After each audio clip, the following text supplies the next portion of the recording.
रीवा नगर निगम के अध्यक्ष पद के लिए आज कलेक्ट्रेट में वोटिंग कराई गई, जिसमें भाजपा के वेंकटेश पांडे विजयी घोषित हुए, जबकि कांग्रेस उम्मीदवार को निराशा हाथ लगी। वोटिंग में भाजपा के वेंकटेश पांडे को 26 मत मिले, तो वहीं कांग्रेस की बात की जाए तो कांग्रेस की नजमा बेगम को 19 मत मिले। निर्वाचन प्रक्रिया पूरी होने के बाद आरोप प्रत्यारोप का दौर शुरू हो गया।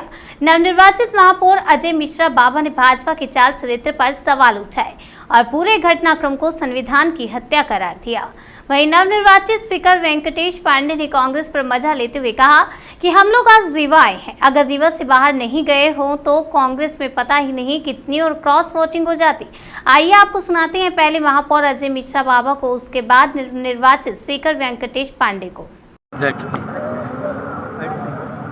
देखिए, भारतीय जनता पार्टी का जो चरित्र है, मैं शुरू से बता रहा था कि सारे पार्षदों को कांग्रेस पार्टी के लोगों के भय से, कि उनको ऐसा लग रहा था कि कांग्रेस पार्टी वोट खरीदेगी, जबकि सारे वोटरों को इन्होंने धन बल के दबाव में, प्रशासनिक दबाव में ये जानबूझ के इन्हें यहाँ से बाहर ले गए और कल रात को ये ले आए और समदरिया होटल में रुकाया और वहाँ से जैसे अपहृत लोगों को छोड़ा जाता है, जेल से कैदी छोड़े जाते हैं, उस तरह से ले आकर कलेक्ट्रेट परिसर में छोड़ा।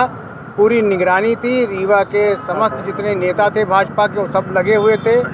इन्होंने जितना भी जो भी रंगा नाच खेला रीवा की जनता को दिख रहा है, उसमें भी इन्होंने तब भी नहीं माने और क्रॉस वोटिंग में भी हमारा एक वोट इन्होंने चुराया, खरीदा। कांग्रेस पार्टी को 19 मिले, इनको 26 मिले, तो इससे ये साबित होता है कि लोकतंत्र अब नहीं रह गया है।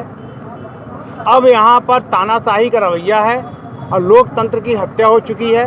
जो भारतीय जनता पार्टी के यहाँ से लेकर, चाहे मध्य प्रदेश की सरकार रही हो, चाहे कर्नाटका की सरकार रही हो, चाहे बम्बई की, महाराष्ट्र की सरकार रही हो, चाहे गोवा की, सारी सरकारें इन लोगों ने इसी ढंग से गिराई हैं। आपको दावा है कि छह मत आपके तरफ पड़ जाएंगे, क्रॉस वोटिंग हो सकती है, ऐसा क्या हो गया कि एक मत आपका चला गया इधर? मैं बता तो रहा हूँ कि ये इन्होंने किसी भी पार्षद को छोड़ा ही नहीं, और जो हमारे पार्षद, हम तो किसी को बंदी बनाकर रखे नहीं थे, हम लोगों ने कभी ये किया नहीं, ये कांग्रेस का चरित्र ही नहीं है।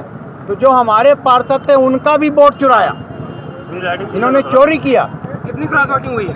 एक क्रॉस वोटिंग हुई है, उसमें से हमारे 3 निर्दलीय पार्षद हमारे साथ आए थे। कांग्रेस के 16 निर्वाचित थे, 3 निर्दलीय थे, उसमें से एक क्रॉस वोटिंग हुई है। और वो क्रॉस वोटिंग जिसकी भी हुई हो ये हमें नहीं मालूम है, पर हम आपको ये बताना चाहते हैं कि भारतीय जनता पार्टी ने लोकतंत्र की हत्या कर दी। धन और बल से इन्होंने ये चुनाव जीता है, जो कि बड़ी निंदनीय स्थिति की। जिस तरह से चुनाव की प्रक्रिया हो रही है, आपको लगता है कि परिषद में सहयोग मिलेगा आपको इनका? देखिए, परिषद में तो ये जनहित के मुद्दे जाएंगे। अगर जनहित के मुद्दे में ये सहयोग नहीं करेंगे तो जनता इसका जवाब दे देगी। भाई 25 लोगों को इन्होंने वोट खरीदा है। निर्माण कार्य सभी के वार्ड में चाहिए। MIC सक्षम है, मेयर के पास बजट है 2 करोड़ तक का, MIC के 5 करोड़ तक का। हम अपने से निर्माण कार्य के लिए जो भी हमसे बन पड़ेगा, हम जनता की सेवा के लिए तत्पर रहेंगे, करेंगे। सारे पार्षदों को लेकर चलने की हमारी मंशा है, वो हम करेंगे। हमारे लिए 45 वार्ड के पार्षद सब बराबर हैं, पर जो धन और बल का इन्होंने एक नंगा नाच किया है, उसका इनको परिणाम भुगतना पड़ेगा। तब तक मैं बंद कर देता हूं। आप 25 वो पार्षद यहाँ से एक रथ में सवार होकर गायब हुए थे और आज आए तो एक वोट एक्स्ट्रा मिल गया, तो कैसे मिल गया? देखिए, आप जब हम लोग एक रथ में सवार होकर गए थे तब आप भी मौजूद थे। मैंने आपसे भी आग्रह करा था कि आप भी चलिए, घूम के आते हैं। जब हमारे वहाँ जाने के बाद एक आ गया, अगर हम होते तो शायद उनको पर हम तोड़ फोड़ खरीद फरोख्त की राजनीति हम नहीं करते। भारतीय जनता पार्टी अपने काम पे, अपने कार्यकर्ताओं पे विश्वास करती है, वही कारण है। मतलब आप ये मानते हैं कि आप यहाँ से गए थे तो उसका फायदा नहीं होगा, आप यहाँ होते 10 और मिलते? बिल्कुल, वो उनको 10 होते, वो 10 वोट केवल पाते।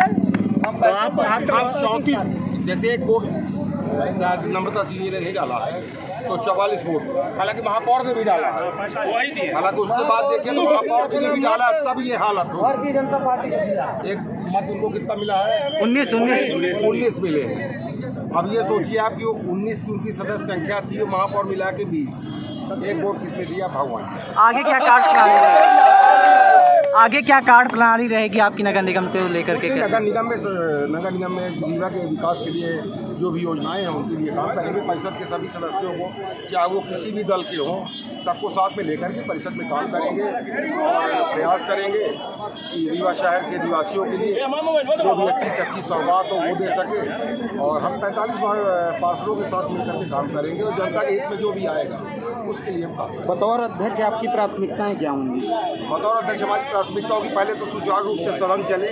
सदन में ये कभी नहीं दिखाई दी कि सत्ता पक्ष बैठा है या विपक्ष बैठा है, कौन है, सबको साथ में लेके चलेंगे।